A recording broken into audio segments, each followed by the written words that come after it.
Hello students, welcome to LRNR classes. আমি অনিরুদ্ধ সাধুখা, তোমাদের ভৌতবিজ্ঞানের শিক্ষক।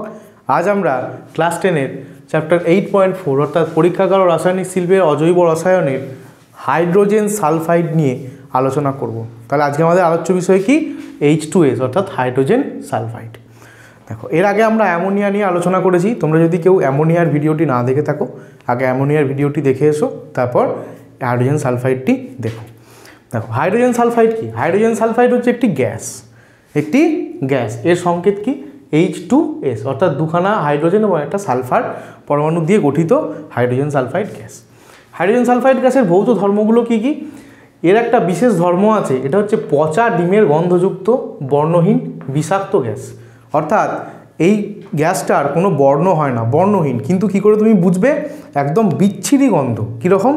পচা ডিমের ঠিক যেরকম গন্ধ হয়, সেই রকম পচা ডিমের গন্ধযুক্ত একটা বিচ্ছিরি গ্যাস। আর কি, এই গ্যাসটা কিন্তু খুব বিষাক্ত। অর্থাৎ তুমি যদি এই গ্যাসের সংস্পর্শে আসো, তোমার চোখ কিন্তু চলতে শুরু করবে, এটা সাফোকেশন শুরু হয়ে যাবে। এই গ্যাসটা কিন্তু খুব বিষাক্ত গ্যাস। আর কি, ঠান্ডা জলে দ্রাব্য। হাইড্রোজেন সালফাইড গ্যাস কিন্তু ঠান্ডা জলে গুলে যায়, কিন্তু সেখানেই যদি গরম জল নেওয়া হয়, গরম জলে কিন্তু আর গুলতে চায় না, অদাব্য। আর কি, কম উষ্ণতায় চাপ দিলে H2S গ্যাস তরলে পরিণত হয়। যেমন আমাদের অ্যামোনিয়াকেও আমরা কি করেছিলাম? কম উষ্ণতায় চাপ দিয়ে তরলে পরিণত করেছিলাম। তেমনি হাইড্রোজেন সালফাইডকেও আমরা কম উষ্ণতায় চাপ দিলে গ্যাস তরলে পরিণত হয়ে যায়। এই গেল আমাদের হাইড্রোজেন সালফাইড সম্পর্কে একদম গোড়ার কথা। এবার আমরা কি পড়ব না, হাইড্রোজেন সালফাইড এই গ্যাসটাকে আমরা পরীক্ষাগারে কি করে প্রস্তুত করব, সেই বিষয়ে আমরা এবার আলোচনা করব। দেখ, পরীক্ষাগারে কিপ যন্ত্রে H2S প্রস্তুতি, এই কিপ যন্ত্র সম্পর্কে আমরা ডিটেলসে একটু পরে পড়ব। তার আগে আমরা দেখে নিই যে কীভাবে প্রস্তুত করা হয়। অর্থাৎ তুমি এটা মনে রাখো যে হাইড্রোজেন সালফাইডকে পরীক্ষাগারে প্রস্তুত করতে যে একটা বিশেষ ধরনের মেকানিজম সেটআপ তৈরি করা হয়, সেটআপের মধ্যে করা হয়, সেই সেটআপটাকে বলা হয় কিপ যন্ত্র। দেখো, তার মাধ্যমে কি করা হয়? দেখো, প্রথমেই আসে আমাদের প্রয়োজনীয় রাসায়নিক দ্রব্য, অর্থাৎ সেই আমাদের কী কী কাঁচামাল লাগে। হাইড্রোজেন সালফাইড প্রস্তুত করতে আমাদের লাগে ফেরাস সালফাইড, FeS এবং লঘু সালফিউরিক অ্যাসিড অর্থাৎ H2SO4। এটা কিন্তু একদম লঘু, গাঢ় নয়, অর্থাৎ জলের মধ্যে গোলা লঘু সালফিউরিক অ্যাসিড। কী হয়? সাধারণ তাপমাত্রায় কঠিন ফেরাস সালফাইড ও লঘু সালফিউরিক অ্যাসিডের বিক্রিয়ায় হাইড্রোজেন সালফাইড গ্যাস উৎপন্ন হয়। কোনো প্রকার বিশাল উষ্ণতার দরকার হয় না, বিশাল প্রেসারের দরকার হয় না, নর্মাল রুম টেম্পারেচার।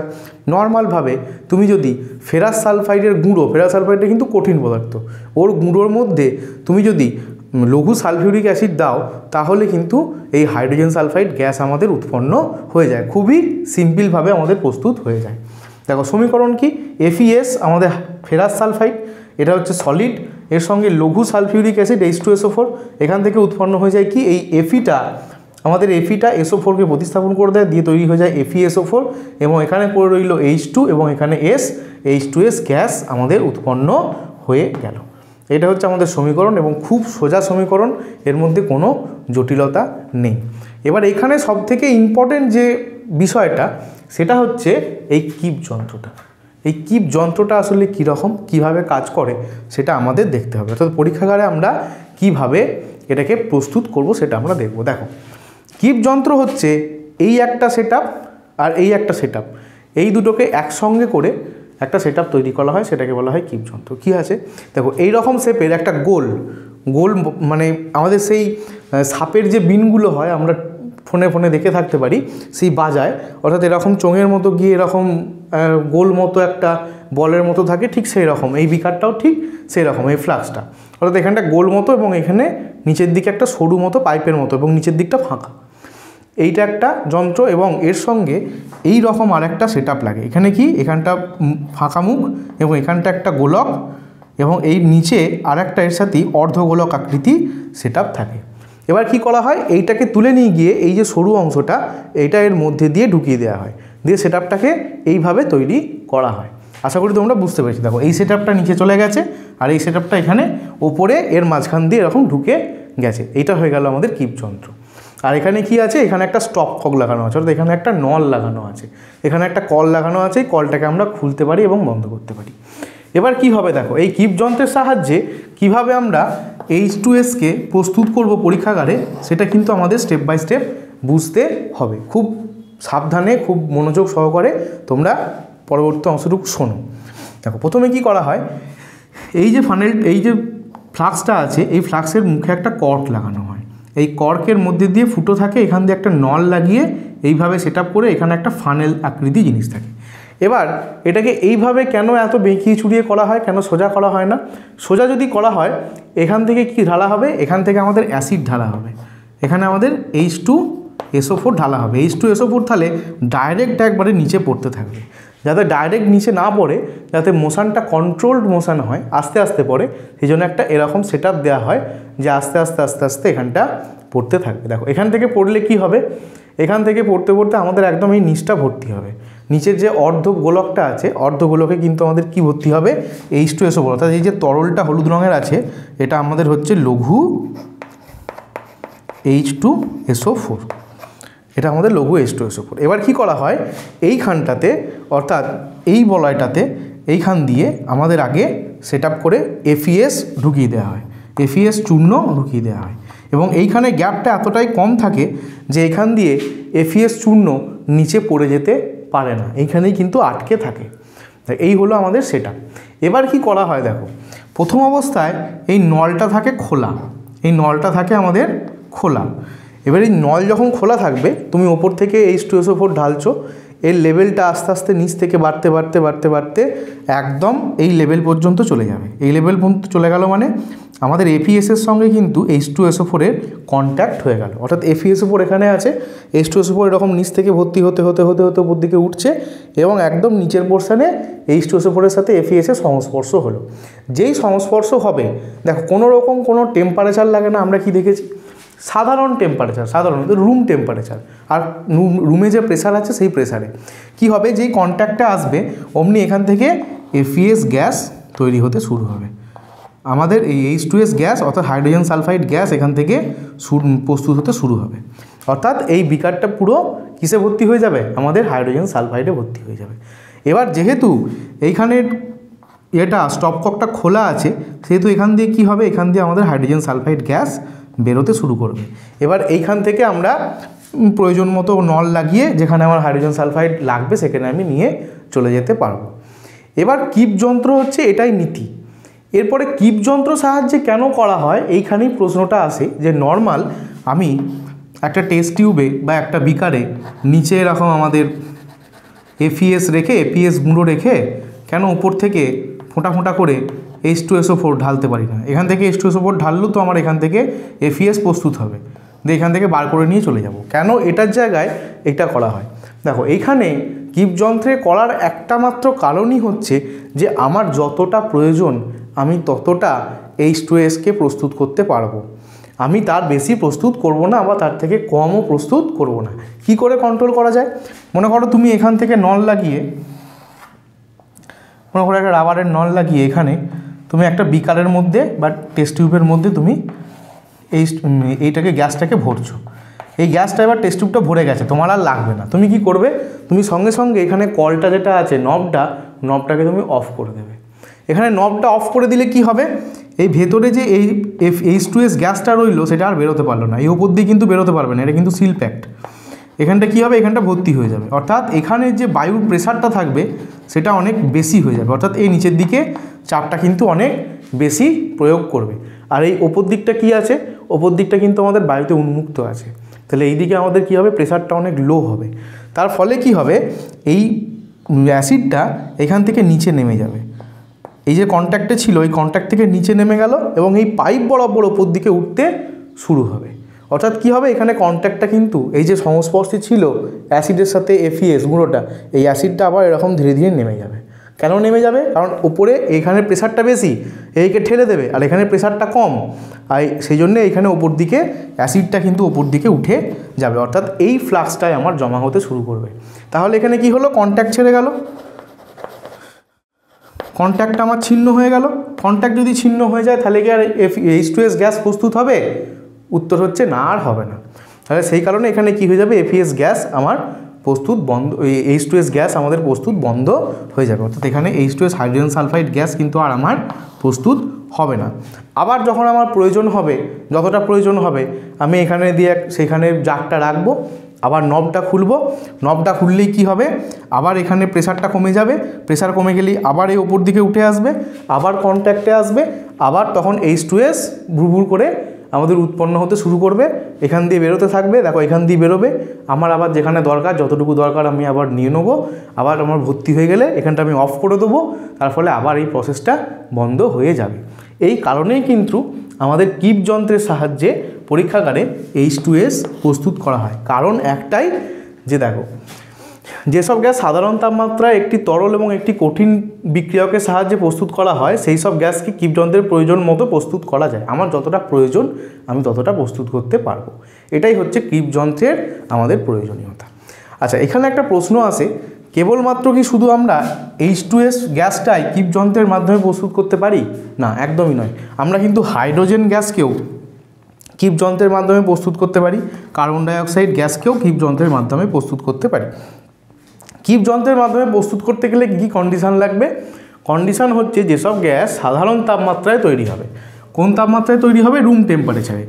একটা তরল আর একটা কঠিন বিক্রিয়ক, দেখো এখানে বিক্রিয়ক কে কে? এখানে বিক্রিয়ক হচ্ছে আমাদের FeS অর্থাৎ ফেরাস সালফাইড এবং লঘু H2SO4। তাহলে FeS কি? একটা কঠিন, আর আমাদের H2SO4 কি? তরল। যখন সাধারণ তাপমাত্রায় একটা সলিড, একটা কঠিন এবং একটা তরল নিজেদের মধ্যে বিক্রিয়া করে একটা গ্যাস উৎপন্ন করে, তাহলে তো সেই সব কেসে, যখন এই কেস হবে সেই সব কেসে আমরা কিপ যন্ত্র ব্যবহার করতে পারবো আমাদের প্রয়োজন মতো সেই গ্যাসটা প্রস্তুত করার জন্যে। এই হাইড্রোজেন সালফাইড ছাড়া, পরীক্ষার কোশ্চেনে এরকম আসে, হাইড্রোজেন সালফাইড ছাড়া আর কোন কোন গ্যাস আমরা কিপ যন্ত্রের সাহায্যে প্রস্তুত করতে পারি? উত্তর হবে আমাদের হাইড্রোজেন গ্যাস এবং কার্বন ডাইঅক্সাইড গ্যাস। এই গেল আমাদের কিপ যন্ত্রের মাধ্যমে হাইড্রোজেন সালফাইড গ্যাস প্রস্তুতি। আচ্ছা, এবার চলে আসি নেক্সট কনসেপ্টে। নেক্সট কি বলা হচ্ছে যে পরীক্ষাগারে H2S প্রস্তুত করার সময় কেবলমাত্র লঘু H2SO4 কেন ব্যবহার করা হয়? অর্থাৎ আমরা কি ব্যবহার করছি? লঘু H2SO4 ব্যবহার করছি। আচ্ছা, গাঢ় H2SO4 নিলে কি অসুবিধা হতো? গাঢ় H2SO4 আমরা কেন ব্যবহার করতে পারবো না? গাঢ় H2SO4 কি FeS এর সঙ্গে বিক্রিয়া করবে না? না, অবশ্যই বিক্রিয়া করবে। দেখো, গাঢ় H2SO4ও কিন্তু FeS এর সাথে বিক্রিয়া করে আমাদের হাইড্রোজেন সালফাইড গ্যাস প্রস্তুত করবে, কিন্তু তারপরে যেটা হবে সেটা কিন্তু অনেক অসুবিধা করে দেবে।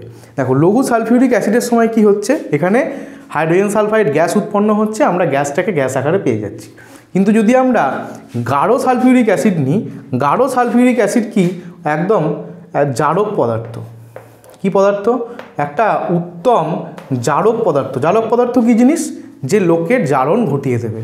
কি হবে? আমরা যদি গাঢ় সালফিউরিক অ্যাসিড নিই, যে H2S গ্যাসটা উৎপন্ন হবে কিপ যন্ত্রের মধ্যে, সেই গ্যাসটার সঙ্গে এই গাঢ় সালফিউরিক অ্যাসিড নিজে বিক্রিয়া করে যাবে।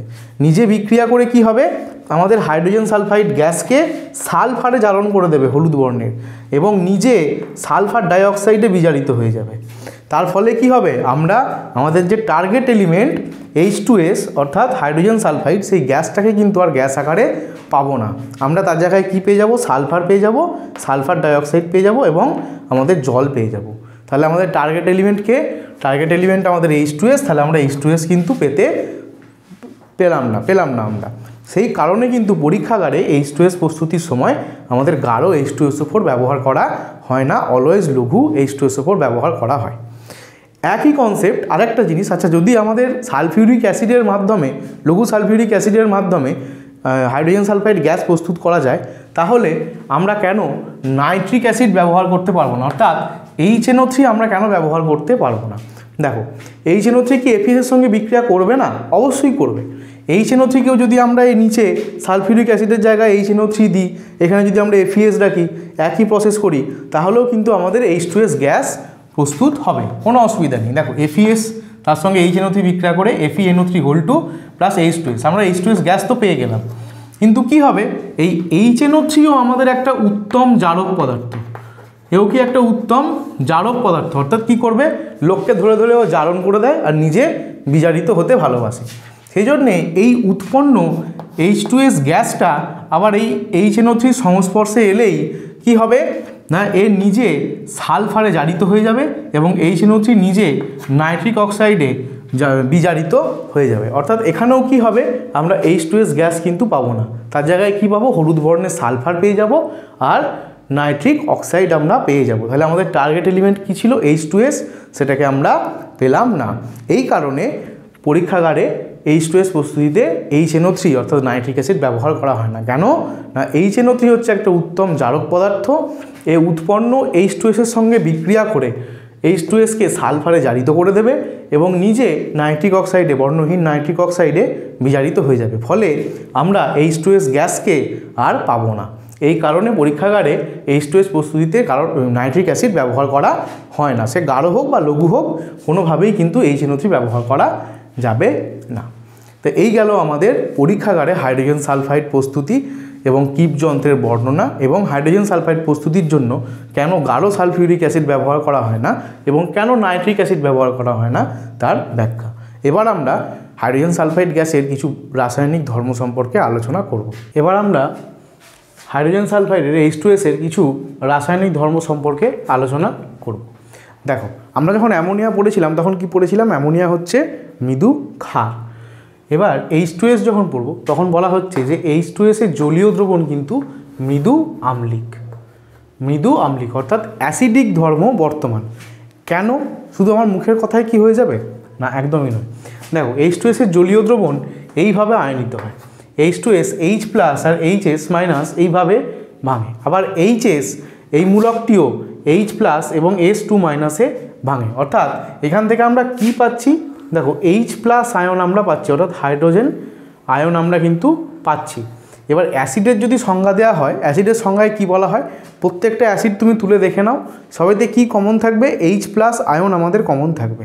অর্থাৎ H+ আয়ন থাকা মানে মোরলেস আমরা বলতে পারি যে 99% কেসে সেটা হয় অ্যাসিড। অর্থাৎ জলীয় দ্রবণে যদি কোনো আমাদের পদার্থ H+ আয়ন দেয়, কেবলমাত্র H+ আয়ন দেয়, OH- আয়ন না দিয়ে, তাহলে সেই জলীয় দ্রবণটাকে আমরা বলতে পারবো যে এটা হচ্ছে অ্যাসিডিক ধর্ম প্রেজেন্ট আছে, অর্থাৎ এটা হচ্ছে আম্লিক। সেই কারণে বলা হয় আমাদের H2S কিন্তু কি হবে, মৃদু আম্লিক। অর্থাৎ এর মধ্যে কিসের ধর্ম বর্তমান থাকবে, অ্যাসিডের ধর্ম বর্তমান থাকবে। সেই কারণে দেখো, অ্যাসিডের সঙ্গে যদি ক্ষারের বিক্রিয়া করানো হয়, সেই জন্য বলা হয়েছে ক্ষারের সঙ্গে বিক্রিয়া। অ্যাসিডের সঙ্গে যদি ক্ষারের বিক্রিয়া করা হয় তাহলে কি হয়, অ্যাসিড আর ক্ষার বিক্রিয়া করে কি ফরম্যাট, অ্যাসিড প্লাস ক্ষার = লবণ এবং জল। এটা আমরা আগের দিন পড়েছি যে অ্যাসিডের সঙ্গে আমাদের যদি অ্যাসিড হয়, তার সঙ্গে যদি বেস যুক্ত হয়, অ্যাসিড প্লাস বেস = কি হয়, সল্ট প্লাস আমাদের ওয়াটার। অর্থাৎ acid plus base = salt plus water.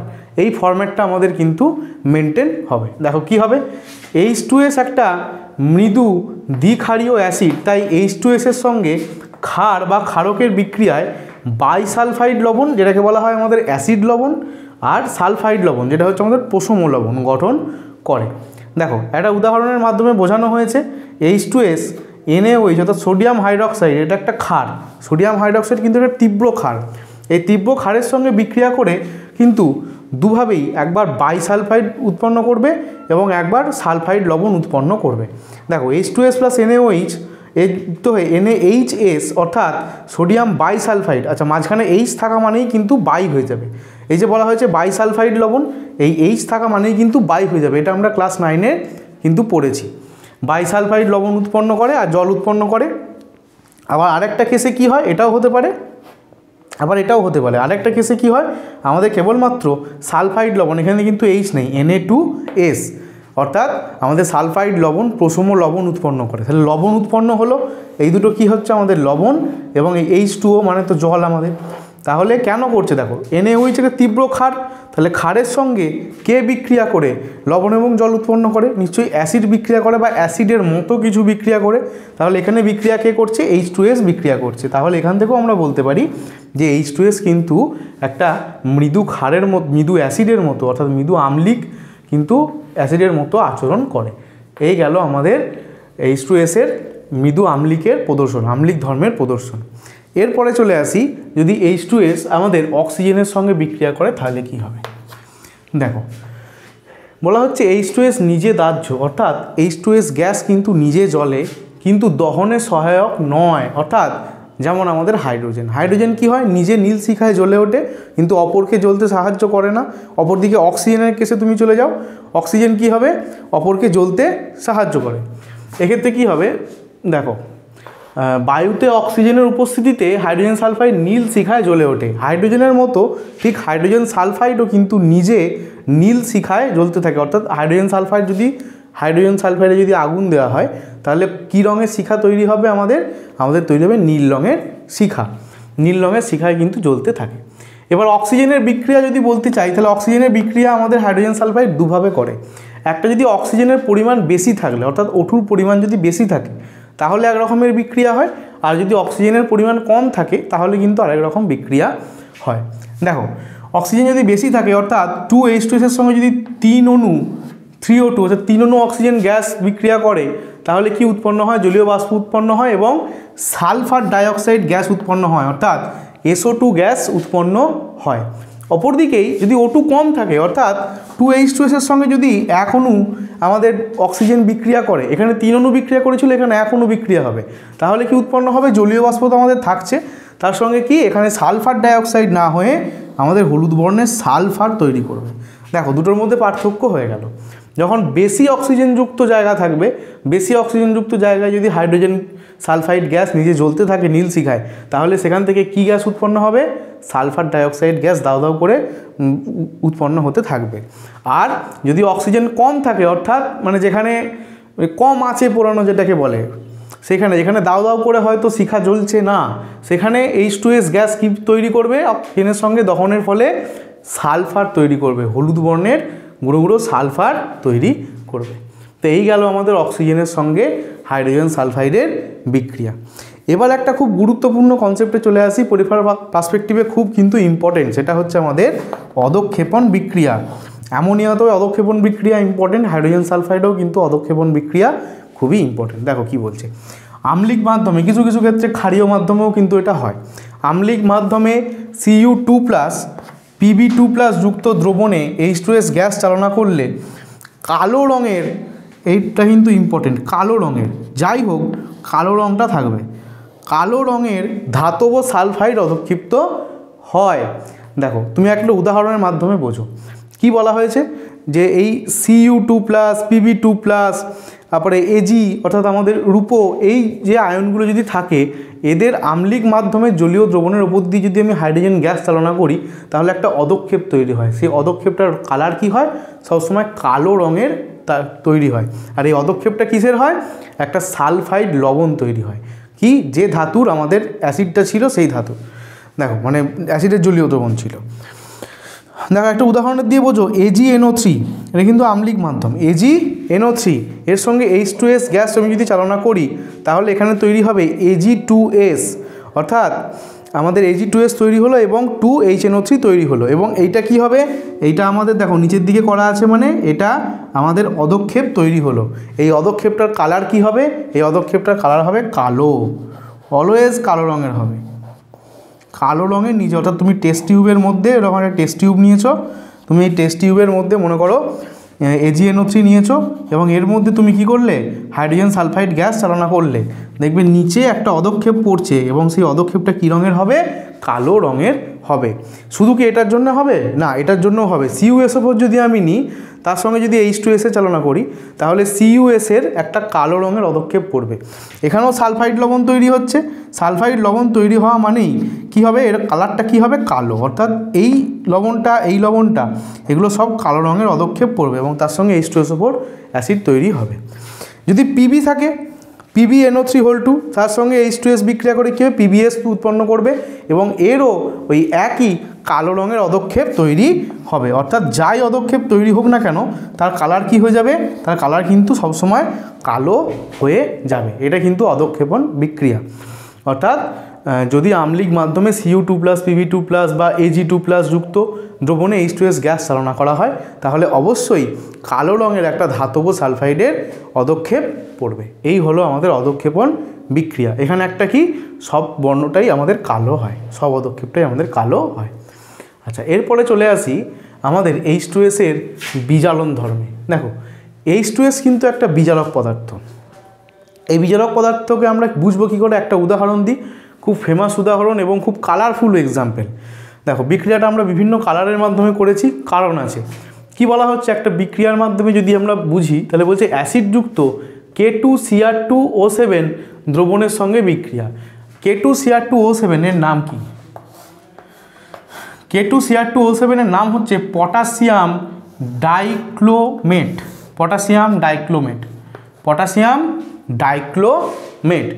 এই পটাশিয়াম ডাইক্লোমেটের দ্রবণের ওপর দিয়ে যদি H2S গ্যাস চালনা করা হয় তাহলে কি হয়? দেখো দেখো পটাশিয়াম ডাইক্লোমেট অর্থাৎ এই যৌগটার কালার হচ্ছে কমলা। এই যৌগটার কালার কি? কমলা। এর দ্রবণে, এই কমলা রঙের এই দ্রবণটার মধ্যে দিয়ে যদি H2S গ্যাস চালনা করা হয় তাহলে পটাশিয়াম ডাইক্লোমেট বিজারিত হয়ে যায়। বিজারিত হয়ে কি তৈরি হয়? বিজারিত হয়ে সবুজ বর্ণের ক্লোমিক সালফেট, বিজারিত হয়ে আমাদের ক্লোমিক সালফেট তৈরি করে। কি রঙের? সবুজ বর্ণের ক্লোমিক সালফেট তৈরি করে, অর্থাৎ বিজারিত হয়। এবং H2S কি করবে? H2S নিজে হলুদ বর্ণের সালফারে জারিত হয়ে যাবে। H2S নিজে কিসে পরিণত হয়ে যাবে? সালফারে, এবং সালফারের কালার কি? হলুদ বর্ণের। হলুদ বর্ণের সালফারে জ্বালানো হয়ে যাবে, অর্থাৎ রঙিন বিক্রিয়া একদম। দেখো বিক্রিয়াটা, দেখো বিক্রিয়া একটু বড়। K2Cr2O7 এটা হচ্ছে আমাদের পটাশিয়াম ডাইক্লোমেট। এর কি বলেছে? অ্যাসিডযুক্ত, তাহলে একটা অ্যাসিড আমাকে এখানে দিতে হবে, সেই জন্য আমি একটা H2SO4 সালফিউরিক অ্যাসিড কিন্তু আমি এখানে যোগ করেছি, অর্থাৎ এটা শুধু অ্যাসিড যোগ করার জন্য আমি যোগটা করেছি। পটাশিয়াম ডাইক্লোমেট যুক্ত অ্যাসিড, তার সঙ্গে কার বিক্রিয়া? H2S অর্থাৎ হাইড্রোজেন সালফাইড। এই বিক্রিয়া যখনই ঘটবে তখন কি হবে? K2Cr2O7 এর কি হবে? এর বিজারণ হয়ে যাবে। এর বিজারণ হয়ে গিয়ে কি হবে? আমাদের ক্লোমিক সালফেট। ক্লোমিক সালফেট কিন্তু দেখো এখানে 7 অণু অক্সিজেন ছিল, এতগুলো অণু বেরিয়ে গেছে। তবে এখান থেকে কি হবে? আমাদের ক্লোমিক সালফেট কি রঙের হবে? সবুজ বর্ণের। সবুজ বর্ণের একটা ক্লোমিক সালফেট তৈরি হবে। এটা কি হবে? এটা হবে আমাদের বিজারণ। আর H2S এ নিজে কি করবে? দেখো এখান থেকে হাইড্রোজেন বেরিয়ে যাচ্ছে, H2S থেকে শুধু সালফার পড়ে থাকছে, হাইড্রোজেন বেরিয়ে যাচ্ছে। H2S থেকে, H2S কি? H2S ছিল বর্ণহীন একটা গ্যাস, ওর কোনো কালার ছিল না। সেখান থেকে হলুদ বর্ণের সালফার তৈরি হয়ে যাবে, অর্থাৎ নিজে সালফারে জারিত হয়ে যাচ্ছে। আর পটাশিয়াম ডাইক্লোমেটকে কী করছে? ক্লোমিক সালফেটে বিজারিত করে দিচ্ছে। তাহলে এর থেকে প্রমাণিত হয়ে যায় যে H2S হচ্ছে একটা বিজারক পদার্থ এবং খুব তীব্র বিজারক পদার্থ। তো এই গেল আমাদের H2S এর বিজারক ধর্ম। এছাড়া এখানে আমাদের H2S কার মতো আচরণ করে? মৃদু আম্লিক আচরণ করে, অর্থাৎ মৃদু অ্যাসিডের মতো আচরণ করে। তার কারণ দেখলাম আমরা, এবং এখানে অধক্ষেপণ বিক্রিয়া দেখলাম।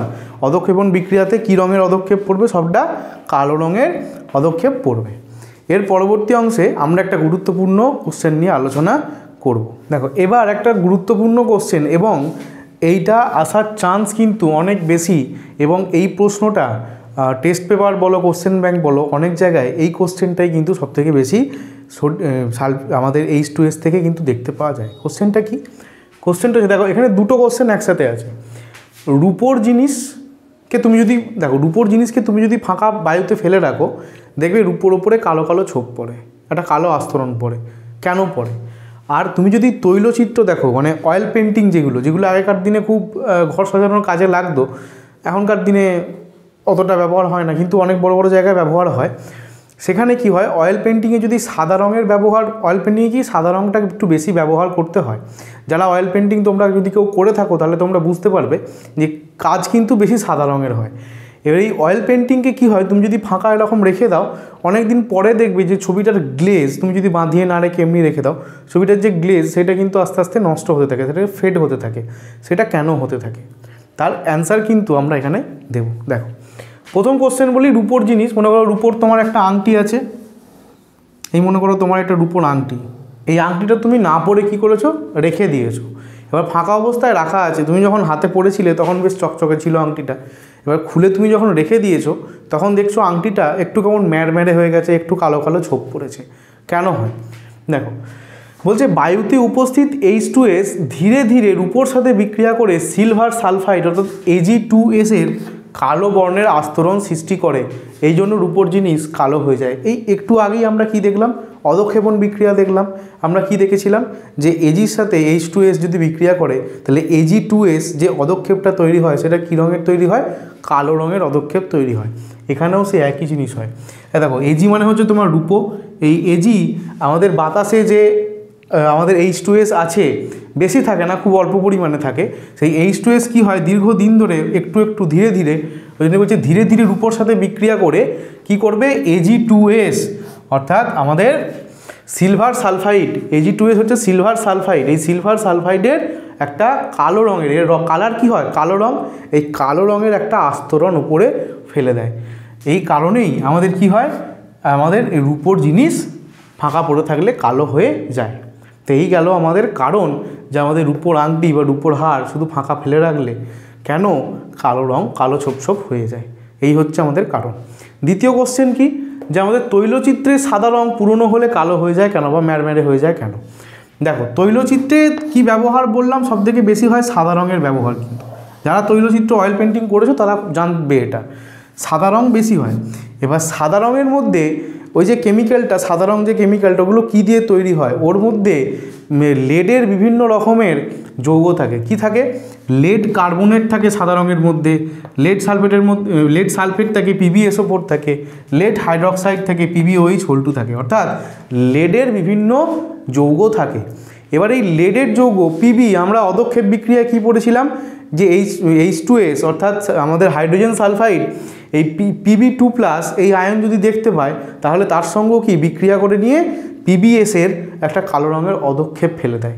অধক্ষেপণ বিক্রিয়া কিন্তু এটাও, অর্থাৎ কি হবে, এই যে মনে করো লেড কার্বনেটের সাথে আমাদের কি হয়, H2S বিক্রিয়া করে, H2S বিক্রিয়া করে আমাদের PbS অর্থাৎ এখানে Pb এবং এখানে S, এই PbS একসঙ্গে জুড়ে অর্থাৎ PbSকে প্রতিস্থাপন করে দেয়, দিয়ে কি লেড সালফাইডের একটা আমাদের অধক্ষেপ ফেলে দেয়। এই অধক্ষেপটা কী রঙের হয়, কালো রঙের হয়। আবার কি দেখো PbOH2 অর্থাৎ লেড হাইড্রক্সাইড, এও H2S এর সঙ্গে বিক্রিয়া করে কি হয়, আমাদের এই লেড এসকে সালফারকে প্রতিস্থাপন করে দিয়ে লেড সালফাইডের আস্তরণ অধক্ষেপ ফেলে, যেটা কি কালো রঙের হয়। একইভাবে PbSO4 ও H2S এর সঙ্গে বিক্রিয়া করে PbS তৈরি করে। এই সব কটা কি হয়, আস্তরণ তৈরি হয়। অর্থাৎ তোমার মনে করো এখানে ছবি আঁকা আছে,